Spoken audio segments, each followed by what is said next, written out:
Hello. Okay, this is my family. I have three kids and a wife, and tonight we are launching a spaceship that is going to land on the moon. So it's at 10:25. You can see the first Israeli spaceship landing on the moon. And a few years ago, I noticed that I don't have enough information about what's happening in my kids' lives. I understood that the childhood has totally changed, the parenthood has totally changed. The threats our kids have today is totally different than the threats we had, and the way we educate our kids today is totally different than the way our parents educated us. We don't have anymore the tough discipline that we used to have, and I can tell you that my father was the smartest person in the universe. Whenever I needed to know something, I asked him. He always gave me a very confident answer. Most of the time it wasn't really right, but it was confident and it was my father. So this was the truth. Today my kids don't ask me anymore, they ask Google. So my role in their life is not as the smart guy. I'm not the guy that knows everything. I have a different role. On the other hand, the kids' childhood has totally changed. You know, we have 10 times more cars than we had 20 years ago. Bullying that we were bullied in school, today they come back home and it follows them in a form of cyberbullying. And even when kids want to threat one another, they don't say, I'm going to beat you up. They say, I'm going to unfollow you on Instagram. And actually, the impact on the kids is exactly the same. So I decided that I need to know a little bit more about these issues. And I started to learn about cyberbullying and the impact on kids and the impact on families and of course on all the society. And to dig more into details, I noticed there are much more threats and much more problems that kids have today. More than that, you know, when we were speaking with strangers as kids, our parents could see that we were speaking with strangers. Today, my son can sit by me in the weekend on the sofa in my living room, communicate with all kind of people around the world. I don't know who he's communicating with. Of course, nudity and pornography, which was a big issue for us to see nude images. For our kids, it's not really relevant because it's all over. So they don't really care about that. And parents still think they need to block their porn sites. They actually don't care about porn sites. On the other hand, they have another threat, which is the selfie nude images camera, which we didn't have. So, okay, what we are doing in Bosco is we are actually developing a new approach to child safety. We are not trying to block the kids. We understand it can't work. We are trying to predict in real time threats on our kids and to reflect them to the parents whenever their intervention is needed while keeping the privacy of the kids as much as we can. When we started working, we made a research about what's in the market, and we noticed there are two main approaches. The first one is the spying approach. My mother picking up the phone, the landline from the other room when I was speaking on the phone. You remember that? On the other hand, there is parental control. Our parents locking us in the room, punishing us, spanking us from time to time. This is the parental control.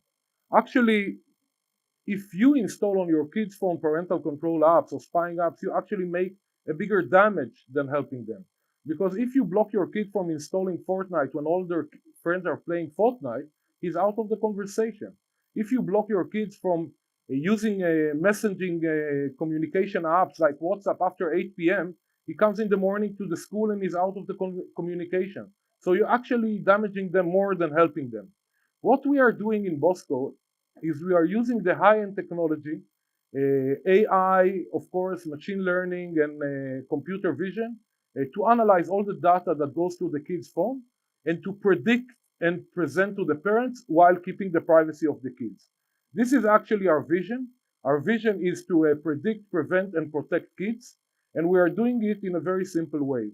Once a parent installs our app, he invites his kids to use it. We are not hiding it from the kids. We want them to know that their parents care for them. What we do is we promise the kids that we're not going to show all the information to the parents, only the problematic information. We analyze all the data on our backend, and whenever there is something we need to present to the parents, we will present. This is how our solution looks like. This is the parent side. And on the parent side, we actually start from location. We analyze 2 more hours, 3 more hours. Okay, so in the next hour and a half, I'm going to make a live demo. So we are starting from location, which is the most important thing for parents. We build a very advanced geofencing tool, so we update the parents when the kids leave or arrive to safe zones like home, school, after school activity. We analyze their tone of voice when they're speaking on the phone, and we update the parents when the kids are terrified or afraid. I see some faces here of people that don't have kids. When you don't have kids, you still think like a kid and not like a parent, so it's okay. We analyze all their social media behavior, and whenever more than 3 friends unfriended your kid in the last 3 hours, it means a cyberbullying attack is starting around the kid, that we will update the parents. We analyze also the text, including encrypted text like WhatsApp, Kakao, Line, and we update the parent when there are all kind of threats around their kids or bullying their kids, and of course images.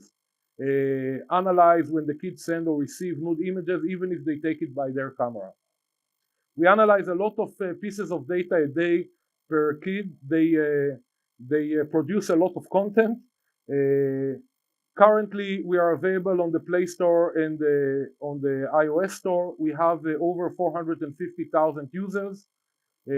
We started monetizing in the last month and a half.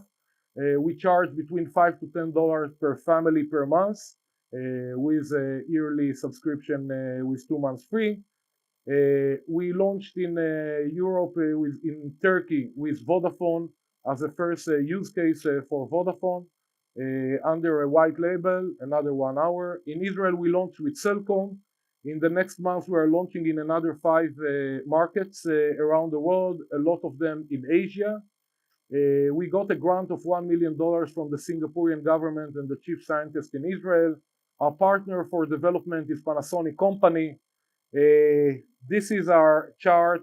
We believe that by the end of the year, we are going to be break even and going to profits. We are raising $4 million. 2.5 million about are already in the bank with a lead investor that is the co-founder of Alibaba.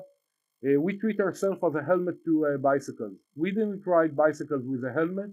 Today, our kids will not leave home without a helmet.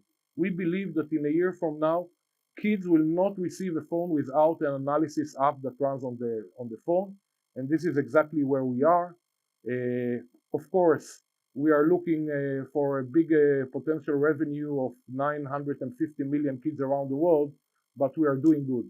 So why not? If you can take technology and do something good out of technology, it's a good use. We're launching this week Spanish, which is going to be our 8th language, and I'm going home. Thank you very much.